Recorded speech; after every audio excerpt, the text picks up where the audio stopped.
Hello, and welcome to the Folksmen podcast. My name is Andrew, and I will be your dungeon master today. Join us by the fire as we weave fantastical tales of an ancient land known as Henblad. The scene opens in the middle of the night. You, hurried by combat, your camp being burned down by a high elf, a wizard, and a lady rogue. You running through the battlefield, going up these paths, this way, that way, clutching an egg, one blessed by the gods themselves. But as you kept pushing forward and forward, you are met staring down a high elven prince, one that wears bronze half-plate armor. You go and place the egg down as you pick up your sword. One, you don't know how you guys, but it rests clean in your hands and it acts by your power alone. You raise your sword, you knock the elf down, he gets back up, and with one clean swoop, stabs you in the heart. As you fall down, crying your last breath, you awaken in the middle of the night, in your bed. 20 years later, you, Callistus, the Lizard of Khaleer, destined to be a paladin of Aelindrel. Here you rest in this wizard's tower in the middle of the night, awoken. Oh, bloody. Oh. It's better not to be a barmaiden or something. That dream was getting intense. The scream sounds devilish in nature as it echoes down the halls. Even the candles lit are blown out by this horrid, wretched scream. I sit up from my bed, and I look around the room. Around the room, this is where the paladin of Aelindrel has been raised. You have armors and swords that line the halls. You have a tenet of Aelindrel that you read every day. And you know tomorrow morning is your reckoning to take that oath to Aelindrel.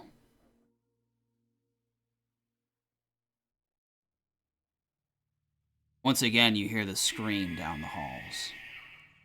Oh, this better not be a test. Do I have anything on me, or do I need to grab my...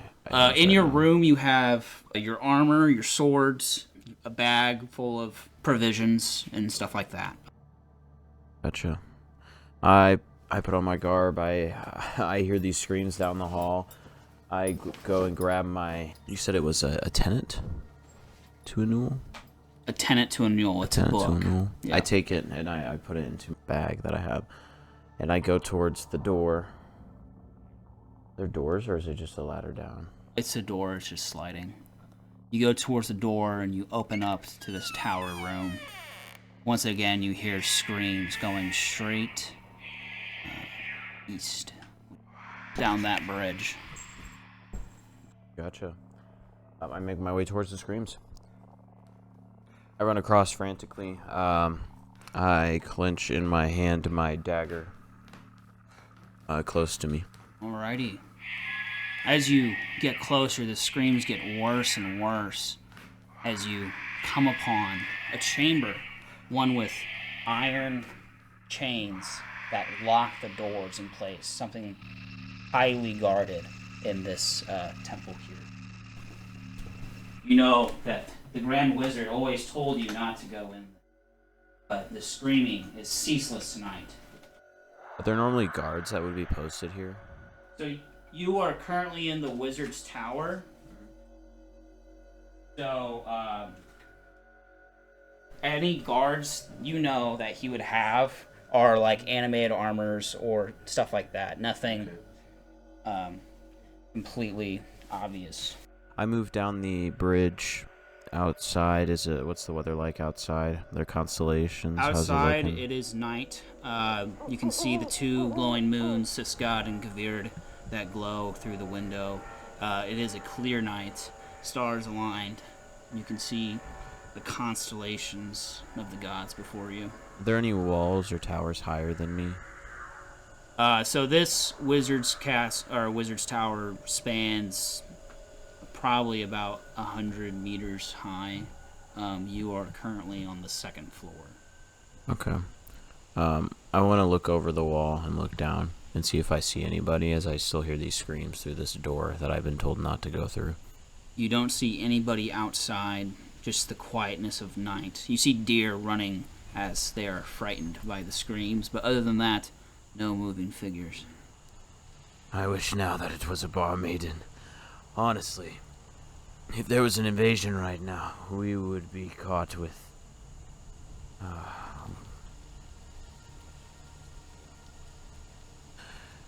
I walk over to the door. I look at it. You look at it. Enchanted bronze chains that have these runic inscriptions on each chain, glyphs of warding. Glyphs of warding. Do I know what that will cause? If you want to do an Arcana check for me. Natural 20. Natural 20. The glyphs are nearly invisible, but with your keen sight for magic and your innate ability through your blessings by Anil, you know that glyphs of warding are a magical trap that once touched or used without a special key, explode in a fiery, acid-like doom. Gotcha. That does not sound very pleasant. As I see this, I kind of take a couple steps back from the door, and I want to kind of examine, see if there's any kind of windows or anything I could scale to get a better view or a different angle in. You could scale across the outside castle wall. Otherwise, from what you can tell from your angle, the only way through is that door. Okay. This is...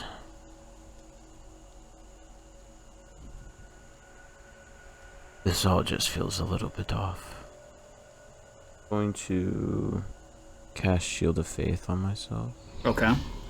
And then I'm going to take a step back. I'm going to stealth. 10. 10. And then I'm going to take one of my 3 daggers. And I'm going to throw it at the... At the lock there? Right at the center of the lock. Solid 10. Solid 10. With the dagger. You're able to hit roll damage as you are chucking this dagger at these chains. Yeah, I would say I'm about 20 feet back. I can't really move my mini from here. Yeah, that's fine.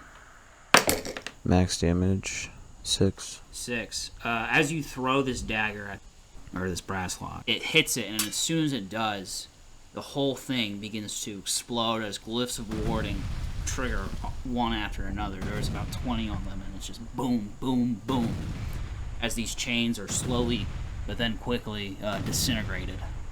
The door still standing, miraculously.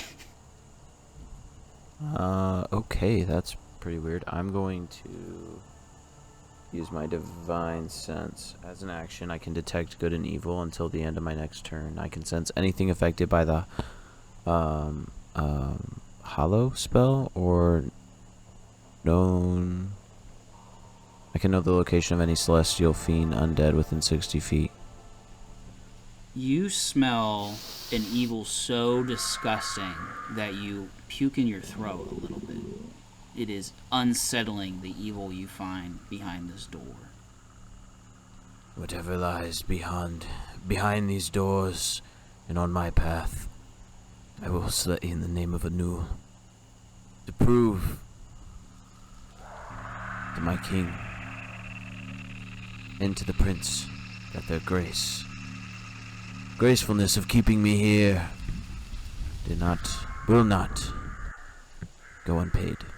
So I'm going to walk up to the door. I'm going to check it for traps. Okay. 16. 16. With the 16, you were able to discern that the glyphs of warding there were the only thing blocking this door off. Otherwise, it is untrapped. I slowly push it in. As you slowly push it in, you begin to be able to see what's inside this room. And inside, you see a wicked, devil-like creature with horns stretching behind his head and a mouth almost like the maw of a goat. It is an extremely muscular creature. However, it is held down by iron chains, and it screams restlessly.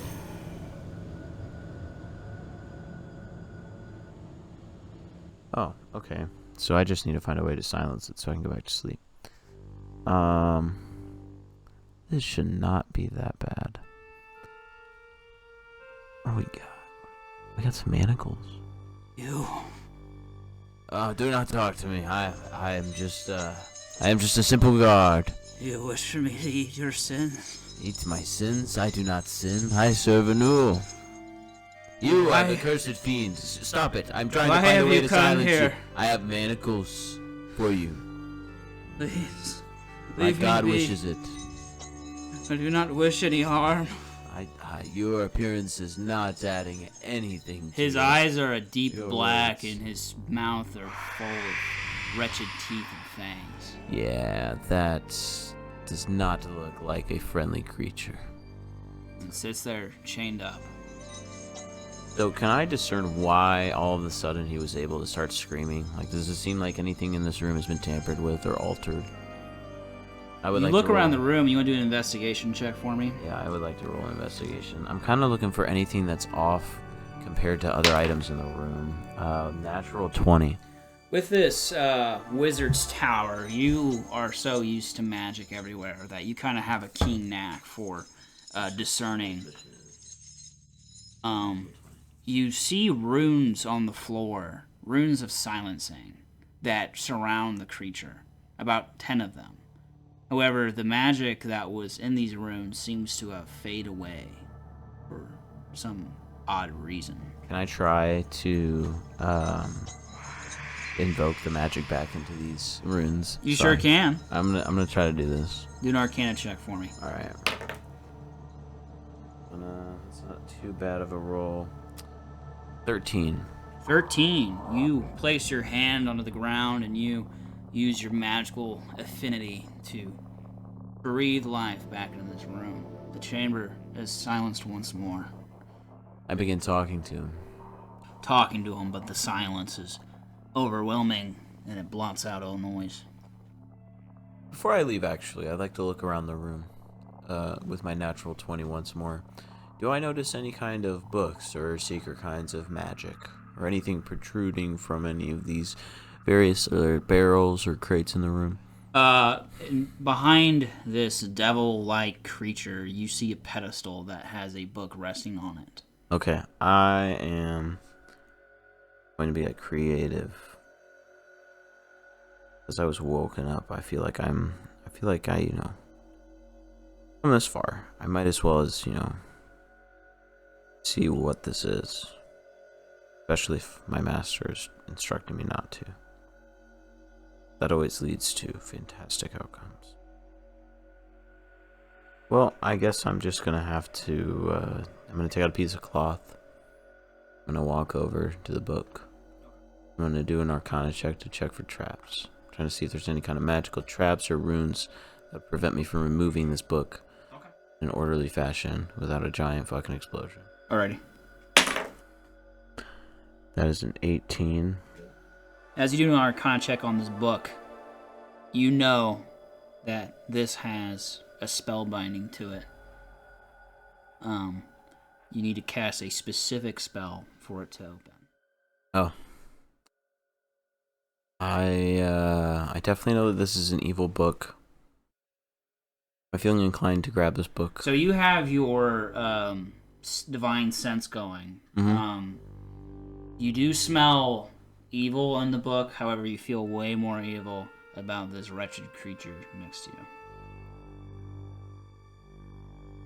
I reach out to Aelindrel and ask him if I should slay this creature.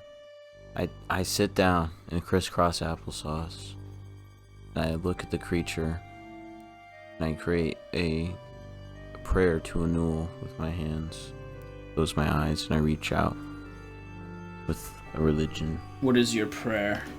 Oh, great god of magic, in this dark time between elves, I was brought here to bring peace and unite And yet I find something like this lurking in the night, a simple rune, interrupting my slumber. Did you send me to kill this creature?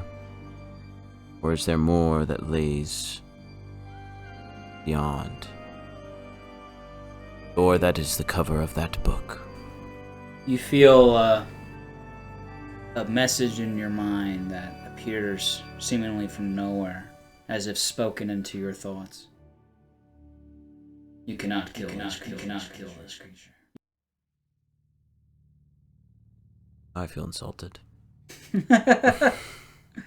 What do you mean I cannot kill this creature?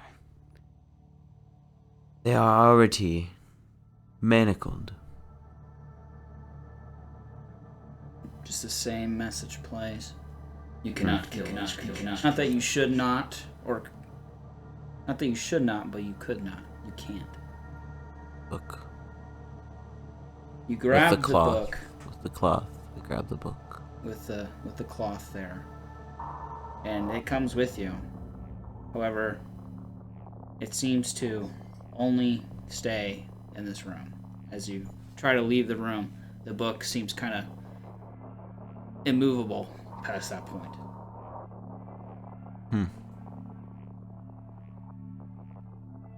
I look at the creature. What is his reaction to me trying to leave with the book? The creature seems to be in an abject horror of pain, howling endlessly in the silent spell.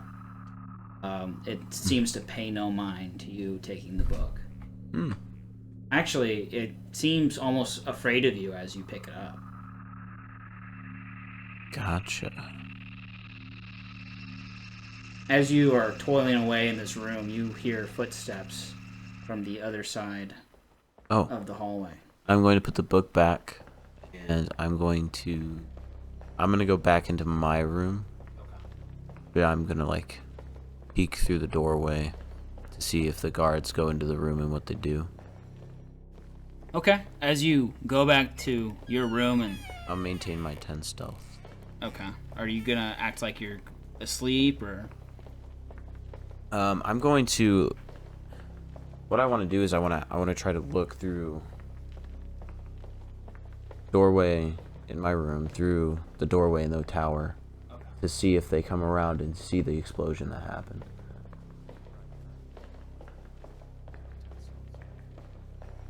I'm gonna try to get back with my 10 stealth without them seeing me, if they're wherever they're coming from. I don't know if I can discern that or not. You can, if you want to roll a perception check for me. Ooh, yeah. Can I take my passive perception, or is that an option? Okay. 13. You can hear the noise kind of bouncing from the halls over here. Okay. You said that's a room to that way. That tile there. That is a room. That is a room, yeah. I'm gonna go into that room. Okay. So as you go and you hide in this room full of weird-looking meats you've never seen before, No, this looks horrific. Ugh. You can see Xanthan with 2 animated armors walking down the halls. You can see he pauses for a moment as he sees this door without its locks and chains on it. And then he rushes over.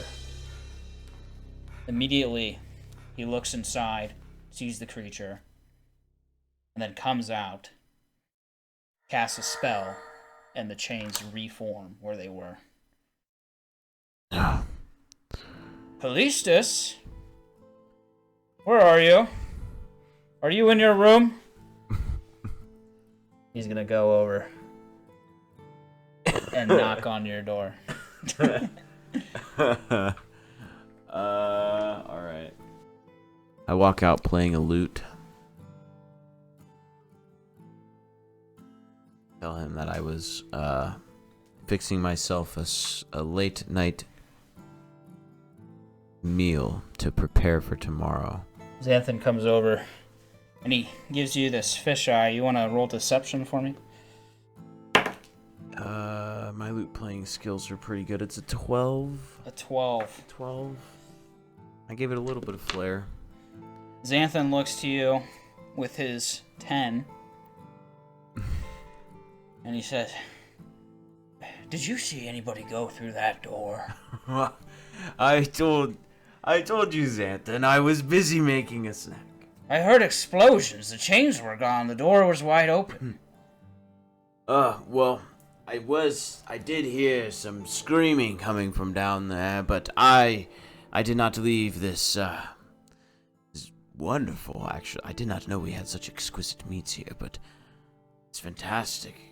What does this area look like exactly that I could... It's like a magical... It's got potions, lots of meats laying around. It's kind of like a butcher/alchemy room. I don't know whose idea it was to combine alchemy with butchery, but I have found that it is made for some exquisite late-night snacks. So I figured I'd celebrate before tomorrow. Xanthan kind of leans in, somewhat angrily. He says, "You went in that room.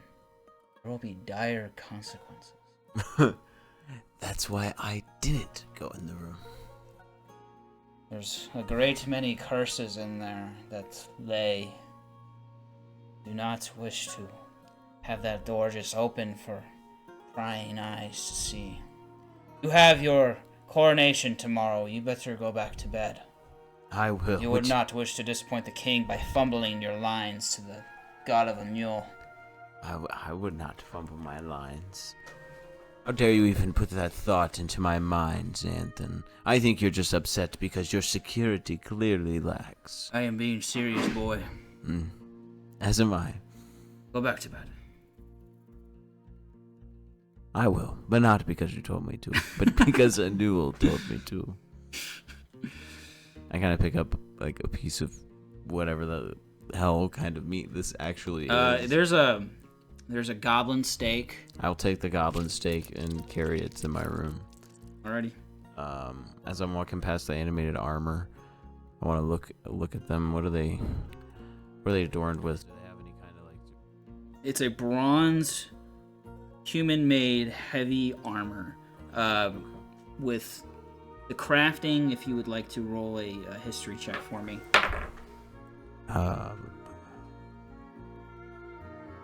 15. The craft being from Russet, a city far north of where you are now. This armor, Xanthan. Did you animate it yourself? I did. Of course I do. They seem like they're a long way from home. They sure are. It's been a long time. It's been a long time since I've seen your animated armor. Yes. Well, I don't typically have intruders opening up magical vaults and then joking in front of me. I turn around as if there is someone else in the room. Where's this intruder? Of course you know I will bring down my blade in the name of Anu. I'm afraid I'm talking to him. Anyway, you go back to sleep, get your coronation done, or else the king will have my head. Of course. I go to the room. You go to the room and you go back to bed. The next morning, you awaken. And you don your clothes, and you're ready to go to your coronation. There is a holy order over by the main castle of Khaleer that you were expected to be in about an hour. Okay. I begin making my way across the kingdom. Alrighty. You leave the magical tower and you close the millstone above you, and you set off on your journey to town.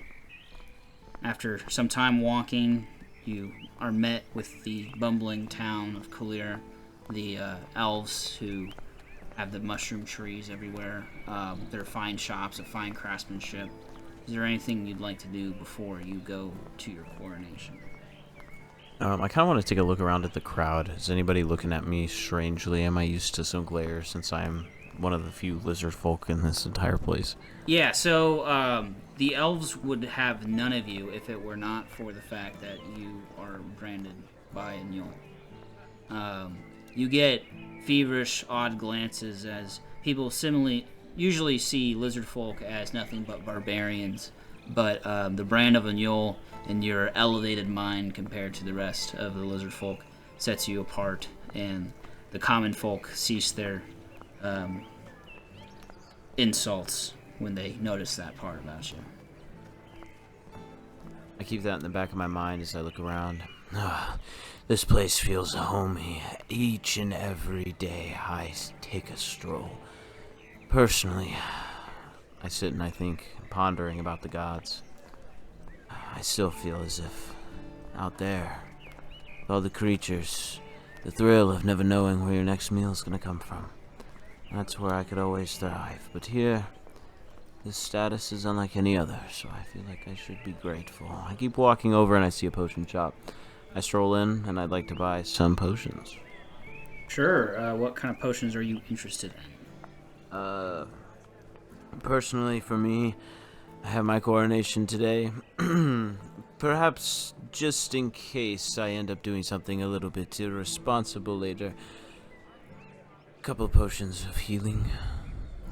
This skinny, fair, elven lass starts cooking up some potions for you. She grabs out her brewing stand and makes specifically what you desire, potions of healing.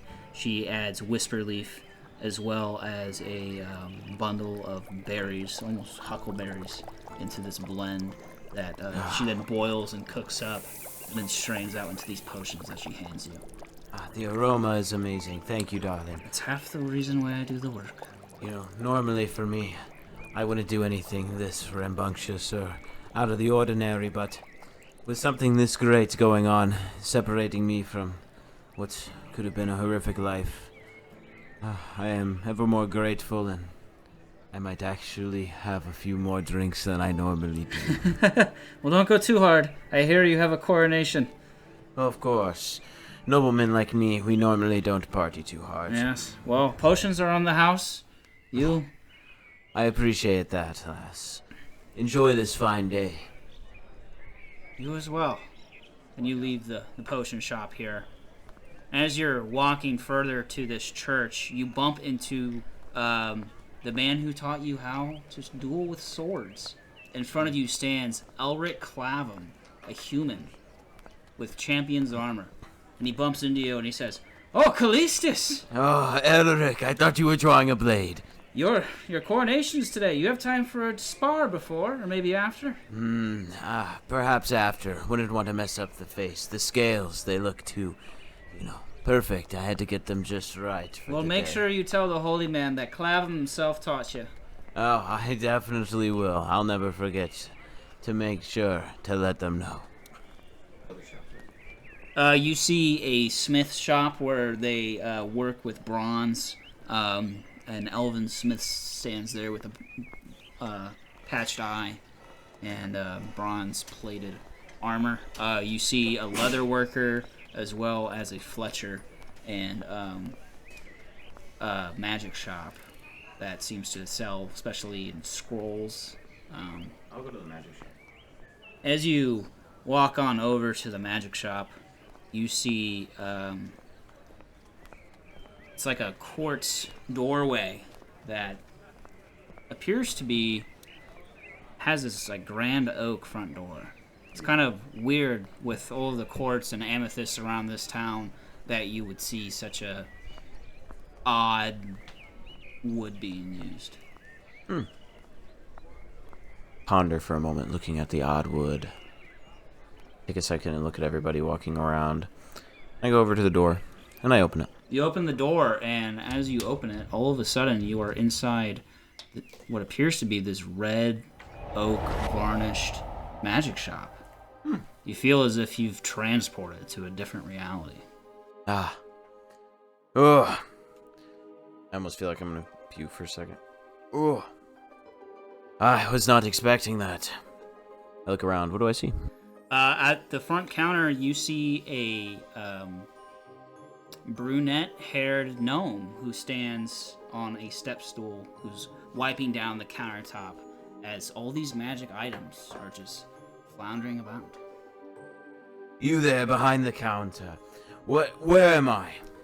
This is Dumbledee's magic shop, the magical emporium itself. I have not been here since I was... well, just a wee lizard. Yeah, I remember helping you. I remember helping Xanthan. Yeah, you're the lizard boy. You put thoughts into your mind. I do have thoughts in my mind thanks to Xanthan. But I am no boy. I have my coronation today. I'm happy to hear it, son. Of course. You have anything in particular that Dumbledee has set aside for this special day? I think he might have mentioned something when I was here. Boy, are you gonna wash your eyes out? I'm Dumbledee. Dumbledee? What? You do not look the same. Of course I'm the same. I've always... my luscious brown hair? You don't remember these locks?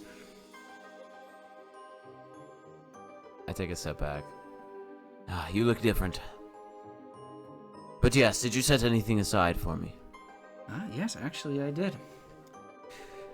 I have this shield for you. I know you're more of a swordsman, but you know, a shield can always come in at the right time. Or it might be able to part with some chain armor. Perhaps the chain armor. Normally the shields are useful for when they're coming at you right now. But for me, I am more of a skillful swordsman. A chainmail will do just fine. I like to have my hands free for the dagger. You should have seen this one I threw at one of Xanthir's little traps. Xanthan? Xanth.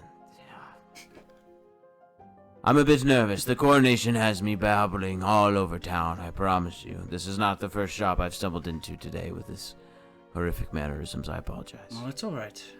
This chain armor, something about it, you can see the fine human craftsmanship on it. It has a habit of absorbing elements. If you are hit by some sort of fire or lightning, the armor will actually absorb a bit of that energy and power your next attack with it. Oh, of course. I would gladly take that off your hands, Dumbledee. I'm glad you set that aside for me. Of course, yes. This is the one and only free item you'll ever get from me, boy.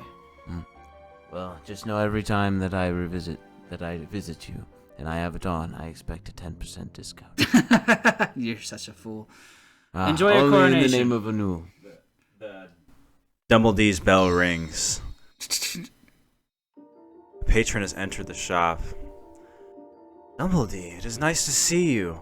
How are you? How have you been? Aelindrel, my boy, how are you, Princeling? I'm doing well. Thank you for asking. I take a nice little elven bow to him, and I look towards the lizard folk. Oh, it is you! Oh, Aelindrel, it is... Of course you should remember. It is my coronation today. I do remember, and I have, for I have brought you a gift. You have? Dumbledee here was just talking about the gracious 10% discount he was going to give me. Let's talk about that later. I look at this sword. Dumbledee, I do not think that you have ever been able to give a gift such as this before. As I look towards Callistus, I look at his sword. Show me your sword. I do not think you'll be needing that anymore. Trade me. Trade you? Give back what is mine. Elvish blade for lizard folk blade as I uncloak this blade. And it looks normal. And I present it to you. But today is your coronation day. And Anul has blessed you once again. Once at birth. Second, now. I take the blade. You take the blade, and as you firmly grasp it, it seems to almost glow with a faint blue hue. I look at Dumbledee, and I give him a smirk. Dumbledee is kind of dumbfounded by this blade. It looks... What is that? I've never seen something like that before. It is priceless. It's from a god himself. I don't know what you've been smoking, but okay, son. Whatever you say. I give him kind of a smirking another smirking look, and I look towards Callistus. Aelindrel, I am grateful for this gift. I assure you that the first victim that falls in battle, I will pray over them and hope that Anul gracefully accepts their energy. But this is not the way of Anul, but I will say this. It is better to know when to spare a life than when to take one. Tumultuous wars have brought nothing but bloodshed to my mind. You are correct. I've been misguided by Babelor in some ways with being called back to the wild, but with my coronation, I feel more invoked by Anul than ever. I take a gasp of air, kind of like breathe in Dumbledee's old shop, and I take in what you say, and I look towards Dumbledee, and I'm like, so what did you set this man up with? It's a fine thing of chainmail. Take another glance over at him. I see this. Absorbs the very elements cast against him. The fine Perfect make. for a paladin of a mule. Of course. I take out my water skin and take a sip. As he's taking a sip from his water skin, I look down towards Dumbledee, and I give him a look, and I'm like, you know what? What's a ring that you have for sale? A ring? A I see ring. you already wear a fancy one. You want more? Aren't you the king? Can't you, or the prince? Can't you get the rings just by beckoning your servants? I want a Dumbledee ring, just a plain old Dumbledee gold forged ring. I'll do you one better. Necklace, you say? For I like my jewelry. He puts on the counter a black ring. Do I hear? Does it have a weight? It sounds almost like the closing of a book. What is this item? It's a very light ring.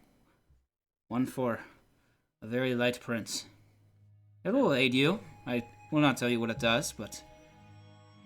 Or, another thing I could give you, and puts this on the counter. One of these. That's peculiar. And what shape is that? I've never seen anything like that. Nothing in the libraries of Khaleer, and nothing. It is a shape with 20 sides. Oh my goodness. I had to get my finest craftsmen to shape such a thing. It is not Dumbledee forged. It is not, but it is imbued with my essence. Ah. Which craftsman? Where? What country? I will not tell, as it is a very safeguarded secret. However, it is yours. I think I will take my chances with the ring because I love my jewelry. Can I have that 20-sided piece, Dumbledee?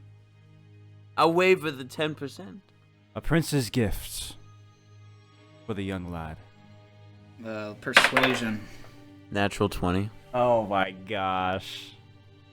Dude, that was a great natural 20 to get. As long as after you pass, it always falls into a hero's hands, it is yours. Of course. I would never let such interesting and peculiar, I presume magical object fall into the hands of such evils. He goes and he glides his hand across the table right over the dice, and as it does, you can see this dark blue magical energy just inflame around it. Dumbledee, I think Callistus and I would love to see you use this 20-sided dice. I love seeing people gamble. Not in my shop. No. Not in your shop, you say? Not in my shop. Isn't this enchanted with Dumbledee's special magic? It is, but I hate cleaning up ashes and cinder. Alrighty, that solves that problem. Especially sometimes it's ice, and gosh, I have to wait and then I have to mop it up. Or cast Destroy Water. Understood. I will not question you, Dumbledee, for I appreciate the gift of the ring. I slipped the ring on one of my fingers. My fingers are definitely adorned with like just rings already, but at least it goes smoothly on your hand. It almost feels like you're not wearing it. Callistus. I look at Dumbledore and I look back at Callistus. Is this his to keep? Of course. Now off with you. No more gifts. No more Of gifts course, from of Dumbledore. For you have graced us again. Thank you. Thank you, Dumbledore. I Of bow. course. Dumbledore gets up on his stool. He says, this won't do. And he casts Enlarge on himself and then bows back at you. At a regular human height. Your honor strikes me. Thank you. And as I'm walking out with Callistus, we exit the shop. Yep. I leave first. I grab onto the handle of the door and I teleport back. You teleport back into wherever you were.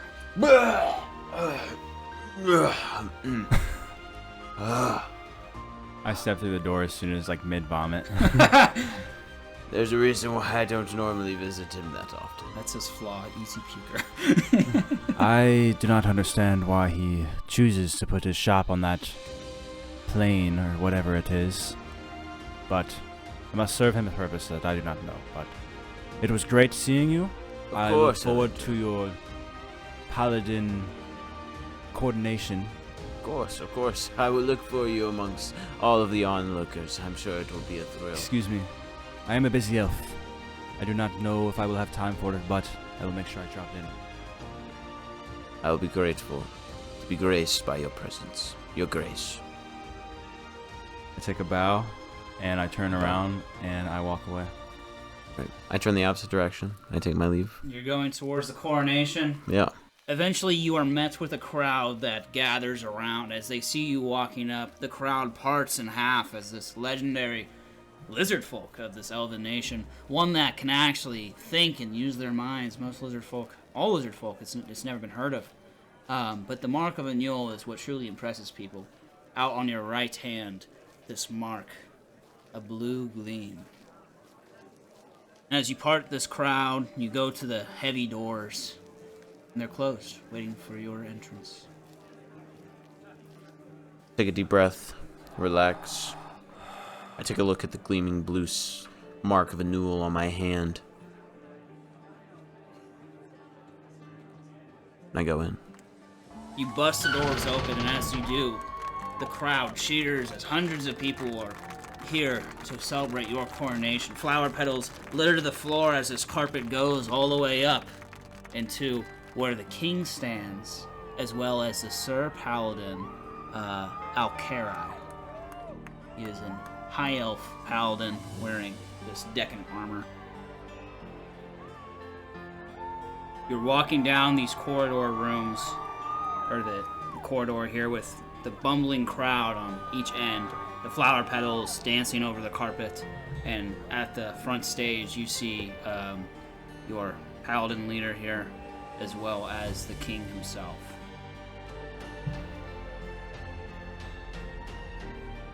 Oh, what a beautiful sight. All of you gathered, and all in the name of a newel. Roses are being thrown towards you as everybody's cheering around you. The great savior, the paladin of the Newell himself, come to his own coronation. Oh. I'm so grateful for all of you to be in presence, to see me take a newel's divine embrace. The chamber glows with ethereal radiance. Its walls are adorned with intricate runes that seem to pulse with arcane energy as you walk in. And as you get to the front of the chamber, you are directly in front of the king and this paladin here. Father Alcarai, as you know him. I kneel before the king and Father Alcarai. You kneel at the center of the chamber, your heart pounding with anticipation. You wear a suit of bronze, or that chainmail armor. I assume you changed? That chainmail armor with the bronze chains and emblazoned at the front with the sigil of a mule. A majestic dragon wreathed in swirling arcane energies. Callistus, you are here for your coronation. Yes, of course. You must say your vows here and swear yourself as a paladin to our order and as one of the right hands of a mule.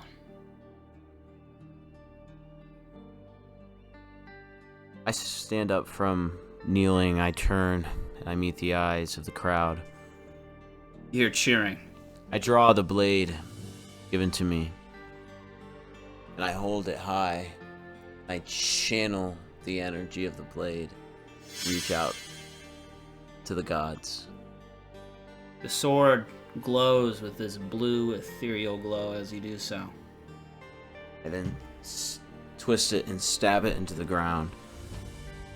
In the presence of the radiant dragon god Aelindrel, I solemnly swear to uphold the sacred oath, bearing witness to the tenets that guide my purpose. I vow to stand as a stalwart guardian, dedicated to the protection of the realm of magic, shielding it from all threats and harm. I pledge to nurture the embers of arcane potential that burn within me, cultivating and cherishing the magic bestowed upon me by Aelindrel. I channel more energy into the blade. I am resolute in my resolve to confront and vanquish those who scheme and conspire against the heinous flow of magic. For their dark intentions and streams shall find no refuge within the light of Aelindrel's grace. With unwavering devotion, I shall cleanse the land of all malevolent magics, purifying it to its very core, so that only the holiest energies may thrive and flourish in Aelindrel's divine embrace. By the power vested in me by Aelindrel himself, I take upon myself this sacred oath, bound by honor and duty, to serve as a beacon of light and protector of the arcane forevermore. So be it. The crowd cheers as more road thrown at you. The paladin that stands before you smiling as he feels like he just bore a new son. The king himself actually sports a smirk, which hasn't been seen in centuries. The king then goes over and adorns you with this holy, like those graduation things. He puts one around your neck, and the paladin himself kneels before you. He hands you a book. What is this? The great paladin of Aelindrel should always bring his best arm in combat. Let your legends be written down in this book, and your tales of blades, slaying of great monsters and evildoers. And the magics in it will provide you many more to come. Eligari, thank you for this. It will not go unused. I will ensure that through the guidance of Aelindrel, it is put to good purpose. The crowd cheers some more. You see you see Aelindrel's face poke out from the crowd. Aelindrel, you made it. Your father's smirk goes away. I walk forward as I see this, and I look at Callistus, and I give him a nod, and I put my right hand on his left shoulder, and then I look past him up at my father. Are you pleased? For I have blessed you with this paladin of our new god. Am I pleased? You come to this coronation and this celebration of our great warrior, and you beg for acknowledgement? Aelindrel's face Aelindrel's face grows a smirk. It is I that have finally acknowledged you, Father. For I have given you a gift. For I have never given you a gift. So, let it be known, I turn around to the crowd, that the prince has finally acknowledged the king with this gift. I take Callistus' hands and I raise it. Your new paladin of Aelindrel. The crowd is with mixed reactions, some cheering and some just absolutely pissed off. Their faces going from this cheery to just this dread as you've essentially dissed the king in front of his people. Everyone, there's no need for turmoil. I look back towards the king and I look towards Callistus. I'm like, good luck. And I leave. As you go to leave, I grab your arm and I say, what do you mean I was a gift to him from you? That is a tale for another day. You must enjoy what you have in front of you right now. Take a step towards you. And I put my hand on your shoulder again. I'm like, Callistus, trust me. Anul might be more powerful than Babelor, but you must not forget the old ways. The ways before your time. The ways before Anul. In your off time, go into the library of Khaleer. Look upon the... Are you saying this aloud to the crowd or just to Callistus? Just okay. Look upon the books. And I kind of like lean in to your ear so not too many people hear what I'm about to say.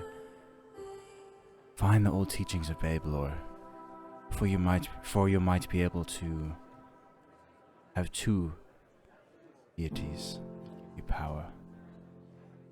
How does the king react?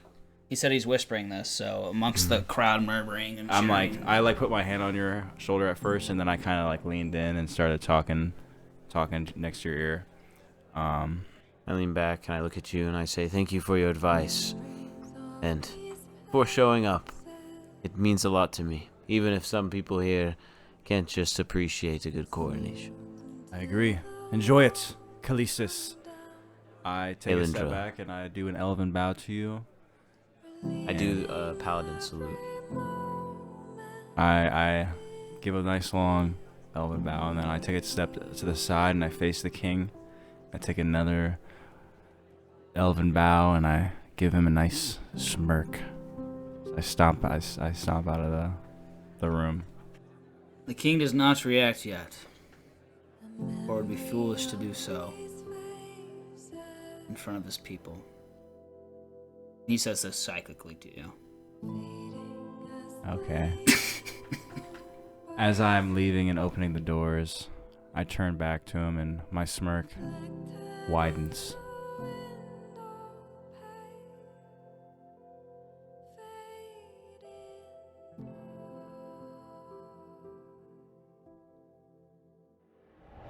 The scene opens as you guys are once again in Xanthan's Wizard Tower. Now a great feast surrounds you, one with owlbear steak and the finest cut of Wagyu beef that you've ever had.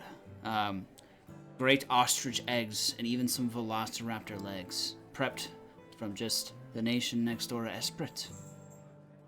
You guys are feasting together with Xanthan and Callistus at the head of the table as flagons of ale meet your table, and you guys are having a great celebration in Callistus' honor. Once again, all of you, I am gracious to have Xanthan as a host and to have all of you here. It is my great honor to have the great energy and divine sense of Anul bless me this day. I take a swig from my ale. I second thee, Callistus. His words ring true, and I know it, as I pop open my own bottle of elven wine that I brought and pour a glass for you and for I.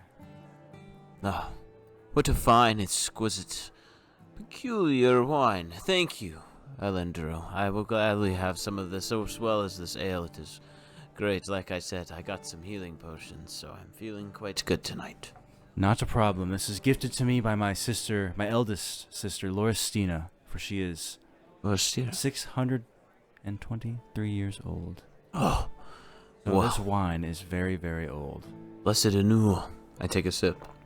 You take a sip. It is the most gracious of splendors of elvish wines you've ever had.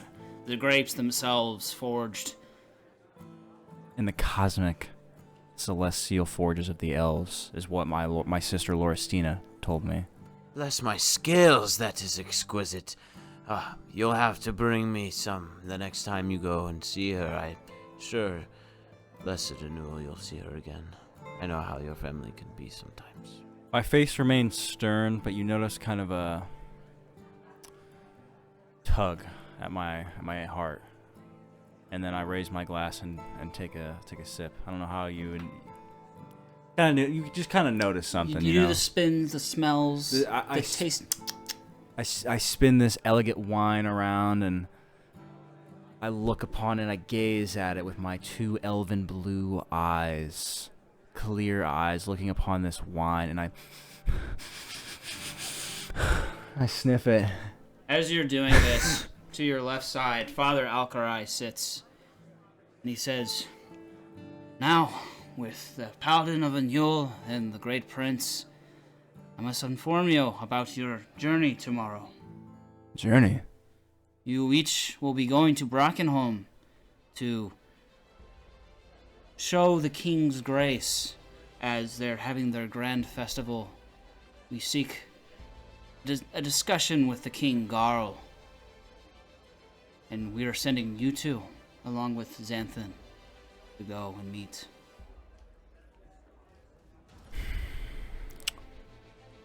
What says you, Callistus? This is not a choice, this is by the king's decree. You both will be sent to engage in these gladiatorial games and show the might of Khaleer. Blessed Anul, I'm grateful to be considered for this treacherous journey, but I have to say,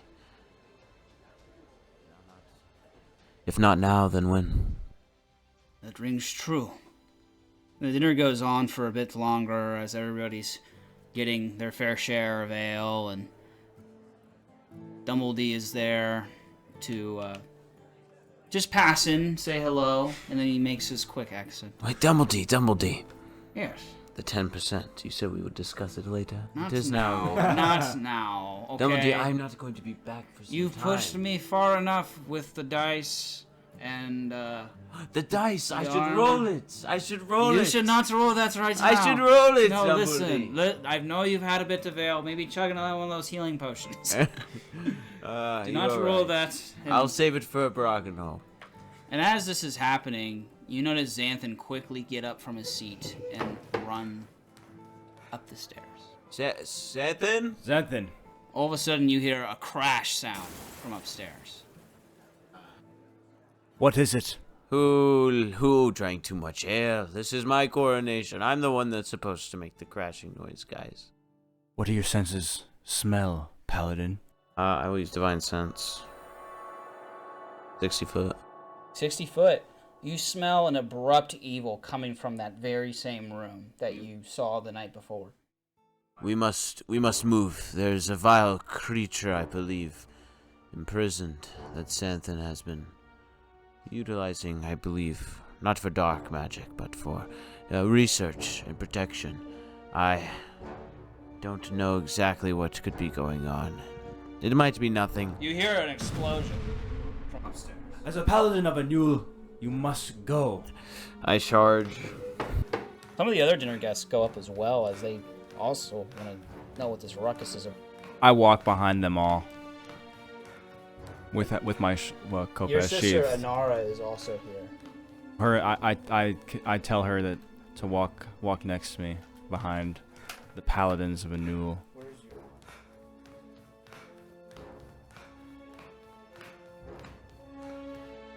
And as you guys come running up the stairs, twisting and turning through the wizard's tower, you are met with your bedroom, and then across the hall you see that locked vault now broken open. Inside, or through the hall, you see Xanthan, who's casting spells at what appears to be a multitude of giant spiders. Xanthan, what is this? I do not know. Stay back. And behind him, you see a bugbear, as well as a humanoid-looking creature with 8 arms. He wears yellow robes, and has all these spells in each one of his hands that he is blasting Xanthan with. One of the spiders goes back and attempts to web up this creature that is imprisoned in there. Roll initiative. Ooh. Got a 9. Looking at a 9 initiative. 7 for Aelindrel. Alrighty. As combat starts, you see this wicked-looking creature with 8 arms, with spells in each one of his hands, and he sees this divine entity enter the room. And as he does, casts an eldritch blast onto you Okay. for a 28 to hit. I think that does hit. Big boy blast. 5 points of damage. Okay. Another beam coming at your sister, Inara, Inara! for a 17 to hit, which hits for a total of 15 points of damage. 2 beams blast at Inara. She is knocked down, out cold. And then the rest of the beams are going at Xanthan. 6 beams race at Xanthan, dealing a total of 26 points of damage. He is filled with these eldritch blasts. It is now the spider's turn. This spider is going to go over here, and he is going to start immediately webbing up this dark creature that's in this room, covering him with webs. The other spider is going to go, and with Xanthan right here, it's going to make a pincer attack at him. And he's going to miss. Not today. After that, it is Outstanding. Callistus, your go. Alright. I'm going to bonus action Shield of Faith. You hear a divine radiance around you as the shield puffs over your chest. I'm then going to draw my Destined Blade. Okay. And I'm going to go forward and attack. Probably this spider here. Okay. Roll to hit. 19 to hit. That hits. 19 damage. 19 points of damage. You bloody the spider with a ferocious hit. After that, it is Xanthan's turn. He is going to attempt to cast a fireball at this group of spiders and wicked creatures. But as he does, this many-armed creature is able to get a counter spell in right before. He says, "Your spells won't work on me." And then after that, it is Aelindrel's turn. Aelindrel sees the combat just snap in front of him. These spiders pincing this spiders starting to enweb one. My sister has dropped cold behind me. I go back to her and I look down upon her. Take the healing potion out from my pouch. I put it down her throat. As you do that, this many-handed horror says, "Oh, there will be no healing here." And as you go to drop this potion in her mouth, it bursts over the room, shattering like glass. As the red juices flow, they seem to turn almost a green hue and then condensate basically instantly. You need to cast a spell for that? No. I look at this creature.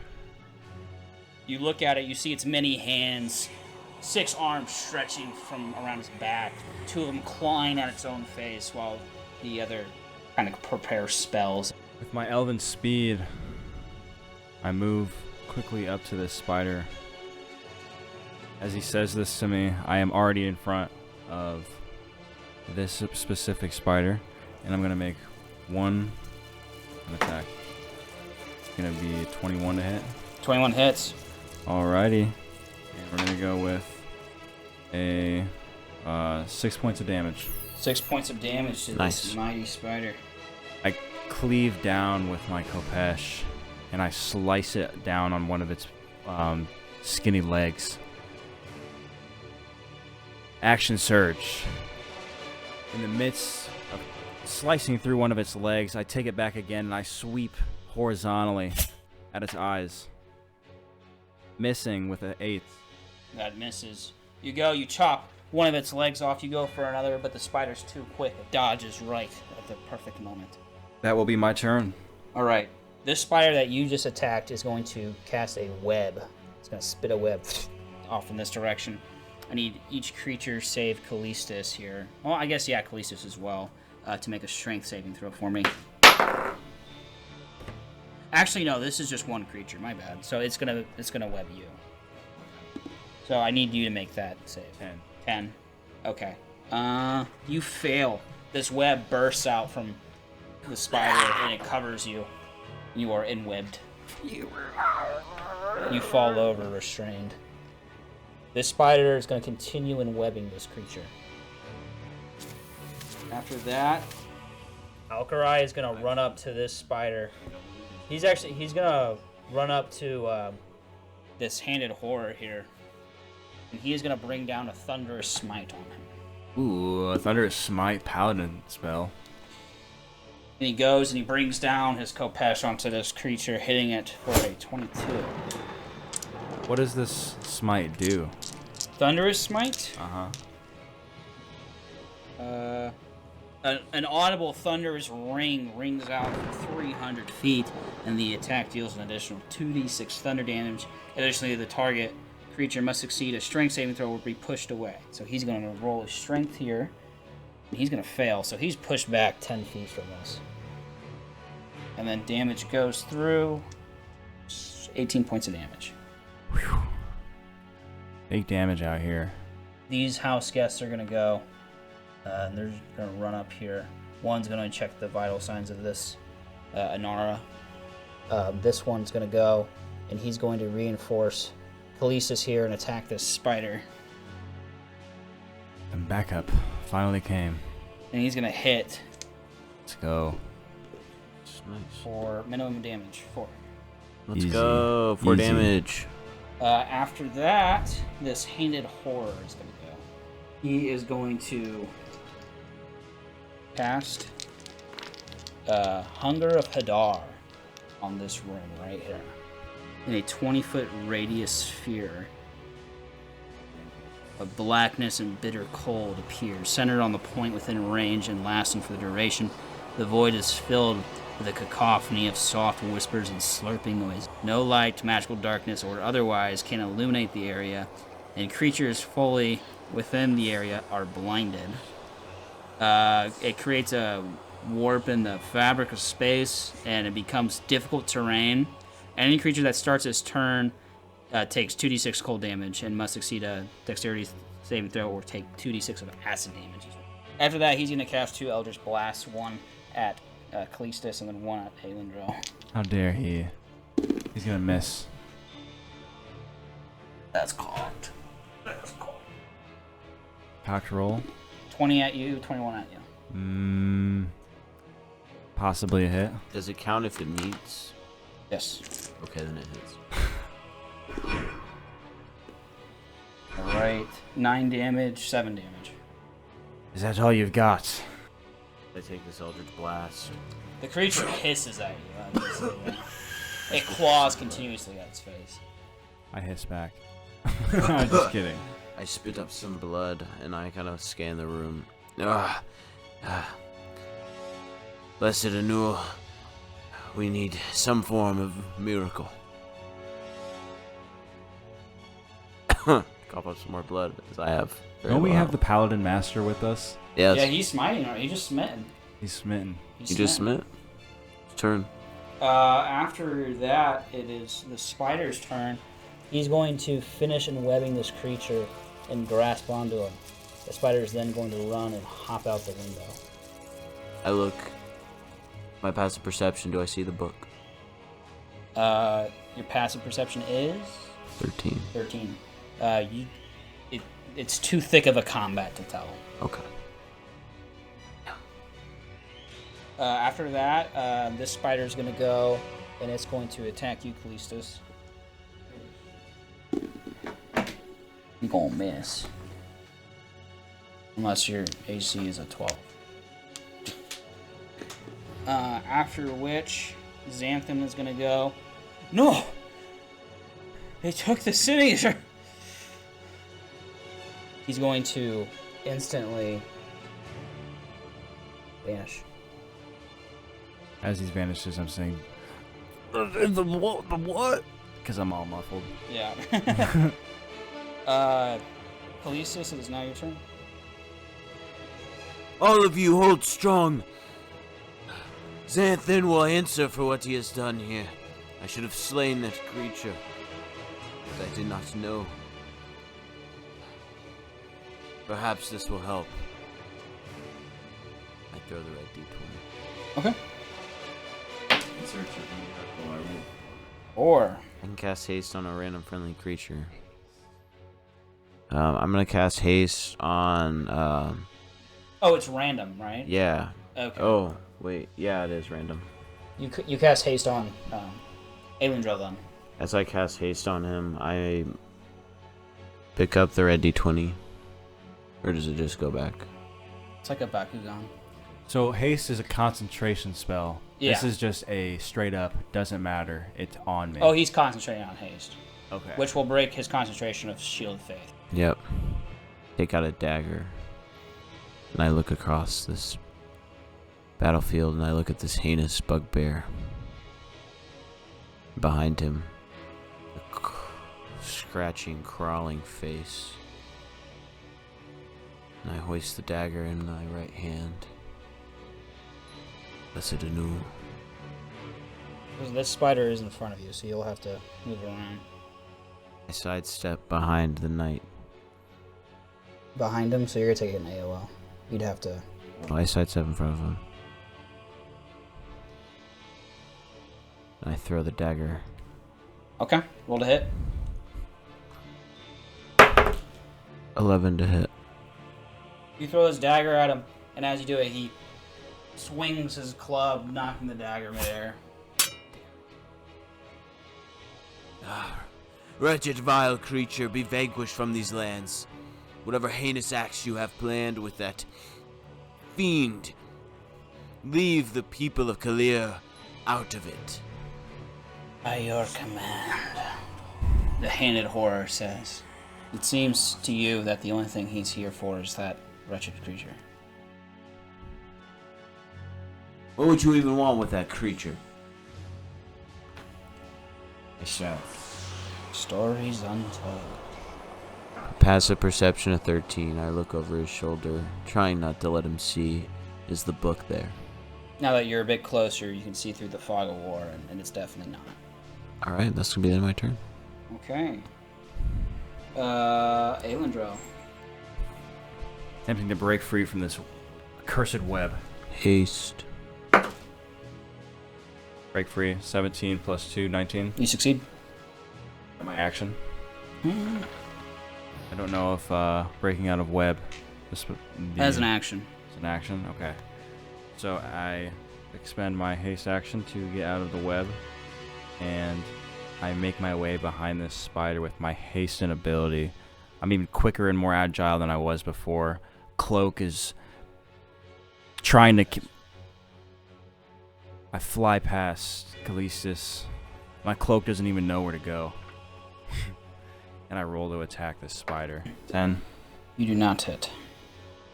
We have advantage. You're flanking. 8. 8 does not hit. Damn.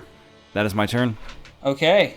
After your turn, these spiders are gonna go. This one is going to take a jump action. Do I get an AOO? I don't know if you get AO as a jump. So I'm standing right next to him, so if he's jumping that way, I feel like I'll give you one. I think you'd be able to hoist your weapon up. I hit the minifig, but it was a 7. 7. We're rolling low. Yeah, we're not rolling very hot. Wretched creatures! I'm losing my voice with all this blood.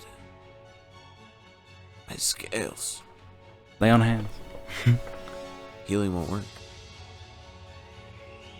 Alrighty. That spider attacked that druid there. You got a 17 to hit. Dang. Dealing 9 damage, and that dude's gonna make a con save. Dropping my dice here.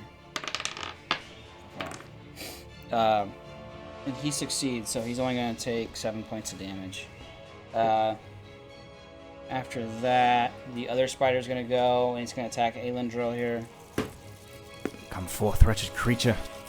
For a 24 to hit.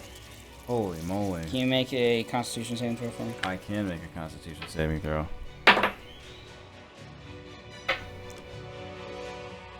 15. 15. You There we go. succeed. There we Let's go. go. You That's a good only roll. take 5 points of piercing damage. Correct. After which, I'm extremely bloodied, though. My plate is looking rough and toughed. these NPCs are gonna go. This druid here is gonna cast Chalet and strike the spider. My scales are more maroon. He gets a nat 1. And green. Jiminy crickets. The D100. D100. D100. Go ahead, roll it. This is our D100. He falls prone and takes a Constitution saving throw. He fails. He's gonna take 2d6 damage. So 2d6. 8 points of damage here. After which, this NPC's gonna go and try to attack the spider. This is just a knight that you've known for some time. And he's going to miss as well. The spider's extremely Holy dexterous. smokes. This guy's gonna go up. Smokes. He's like, okay, guys, I got this. I thought all of you were great warriors. He's gonna actually hit. Yeah, that hits. Finally. Holy smokes. And he's gonna strike it for minimum damage. Oh, no. So 4 points of damage. The spider's barely on. He has like 2 This legs. guy is doing CPR to your sister. He says, damn it all, as he keeps pounding on her chest. This evil-handed horror creature begins to levitate off the ground. He simply flies out the window. You coward. As you say, you coward, his hand twists behind the bones breaking, and he fires an Eldritch Blast at you. I would like to use a reaction. 15 to hit. At my shield. That hits. Wait, what? 15 hits. You have plate armor on? No. Oh, I didn't equip No, he that has armor. chainmail. So I your didn't- AC should be 16. Yeah, so it doesn't hit. 16 plus. I didn't equip that armor. This beam goes towards you. It's hard light. It's a black beam surrounded by white light, and it goes, and it's just about to strike you, but you dodge away right at the last moment. And he's gone. I'm gonna attack the spider in front of me with advantage. That's gonna hit. We got a 17 and an 18. We're gonna go with the good old cosmic blast. We got 8 points of damage. There we go. 8 points of damage. How do you do it? I am wielding my Kofesh in one hand, and I twirl it to the right, and I slice down, and I cut perfectly in the center of his booty. I don't know what that's exactly called for a spider. The thorax, maybe? Something like that. You slice through the thorax And of the spider. The guts and the juices just squirt all over Green goo Aelindrel. covers you. And I'm kind of disgusted with my background being of nobility. I don't like being a dirty noble. I dash over to this spider with my haste still activated, and I slice down upon this dexterous spider with hopefully a good roll. We got another 17 and a 15. Nice. Good. Cooking. 6 points of damage. How do you do it? There we go. With my haste and elven agility, I dash towards this spider, and I cut its last 2 remaining legs off. And then I thrust the Kofesh into its eyeballs and come back through its carcass and thorax and cut it in half with one hand. And with my haste, I'm going to have So I was here 5, 10, 15, 20. 5, 10, 15, 20. And I come back to this bugbear, and I am ready to strike. And that is my turn. Alrighty, the spider is dead. This bugbear is going to go because I've forgotten about him. And we're going to roll a hit here. He's going to get in between you and Callistus. He is going to use his Morning Star and beat you down for a 18 to hit. That hits. Damn it. 14 points of piercing damage as this Morning Star lands upon you. As it lands upon me, it strikes me in my chest, and I fall, gasping for air, coughing. After which, it will be Callistus, as the NPCs will go. My haste has ended. They're gonna go and try to surround this bugbear here, and they're gonna keep swinging at him. One's gonna hit. Two's gonna hit. Nice. 2 hits. Nice. For a Now we have the blessing of Aelindrel. 11 points of damage on this bugbear here. After which is Callistus' turn. I don my destined blade. I channel divine energy of Aelindrel, and I go to attack the bugbear. 20 non-natural. Hit. Hey, let's go. Started saying we were rolling low, and then here we are, rolling high. 10 damage. 10 points of damage. How you do it? I charge forward with the blade, channeling the energy of Aelindrel. Twirl it. I cast you back to the plane of which you were summoned. And I take the blade down the side of the bugbear, slowly peeling away at its flesh. I drag the blade across the right side of the bugbear. You hear it make a large scream. I then take the blade and cut off its head. It bounces to the feet of Aelindrel.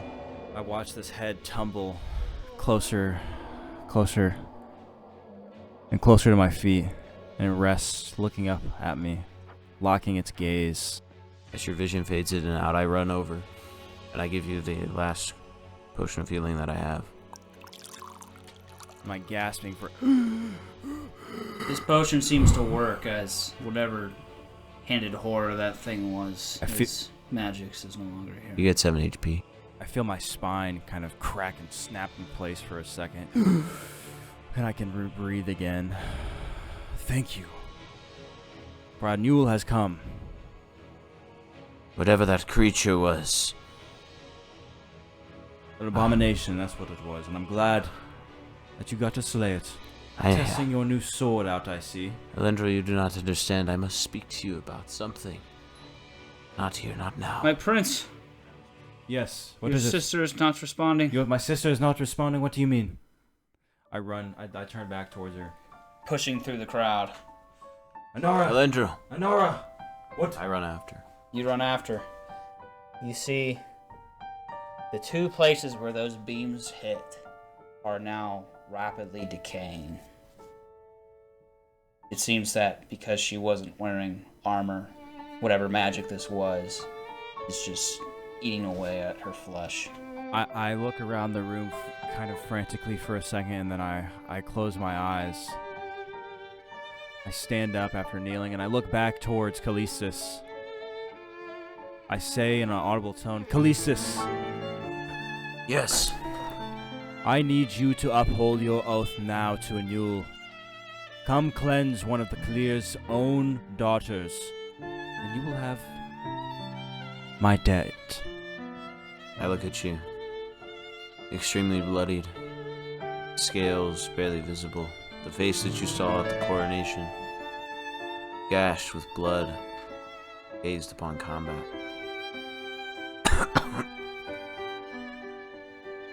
I can give it a shot, but I am weakened. I kneel over the body. Callistus places his hands on her and he whispers a prayer to Aelindrel. And as she does this, you see life go back into her eyes as she opens her eyes. The healing radiance goes around her chest, and where that flesh rot was is now cleansed. I look out the window as this happens, as he's healing her. I look for any signs of Aelindrel or Babel or constellations. You see the constellations of both Aelindrel and Babelor, as you do all the gods in the skies. And you see a star twinkle. I feel inspired by this moment, and as I look back towards the healing paladin, laying his divine hands, upholding his oath to Aelindrel. And Anara comes back to life, I'm guessing? Yes, she is breathing. Oh, I really thought I lost it there. We are immortal, sister. We do not die. That was really close. Not as a Khaleer. You will not die, especially around me. As I take her arm and I hoist her up. Oh, don't move me too much yet. I need to gather my breath. Okay. Thank you, brother. I smirk. Thank you. And I hold out my hand for a handshake. I extend out my hand and shake yours. It is not a problem at all. I just fear what that creature could be used for. Have you ever seen anything like this? From what you saw in combat, let me give you a little description of it. Okay. It was this... had horns like a devil and the jaw of a goat, but had very sharp teeth, and it was a very muscular but gaunt figure, and its legs were cracked back like a satyr's. It was this disgusting creature, and you remember this even through combat because of how horrid it was. I do not know what type of abomination that could be.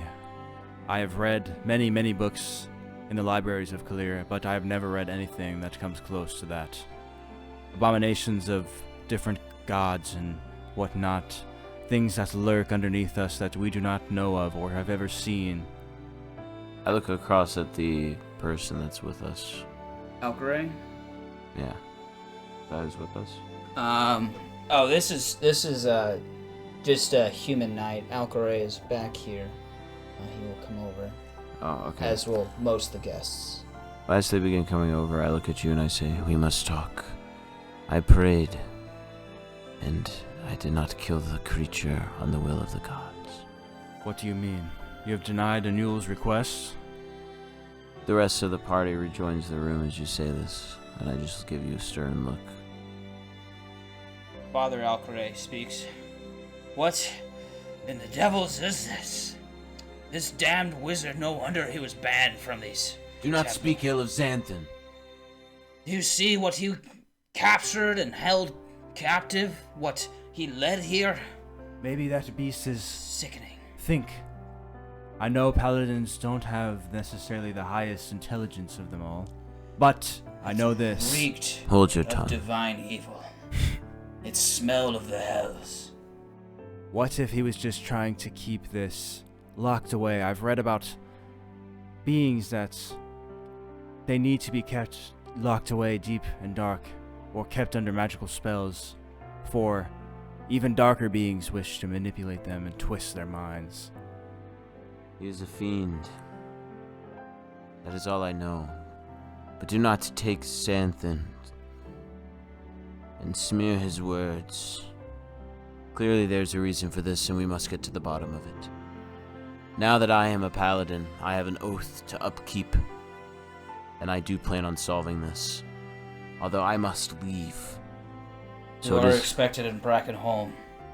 It is up to you all here to maintain order in the absence of Xanthan in this tower. Who will do it?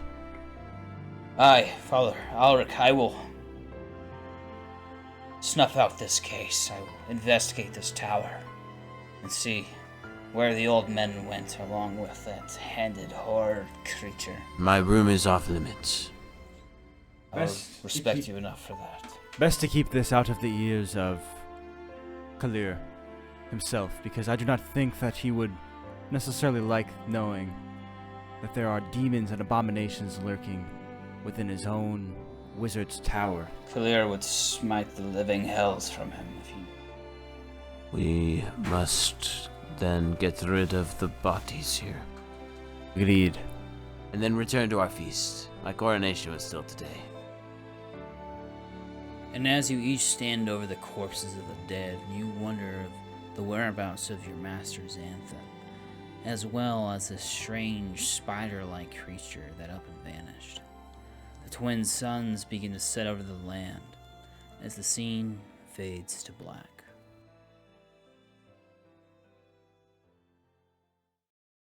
Hello, my name is Andrew, and thank you for listening to the Folksmen podcast. Content warnings and socials are in the description down below. New episodes release 7 a.m. PST every Monday.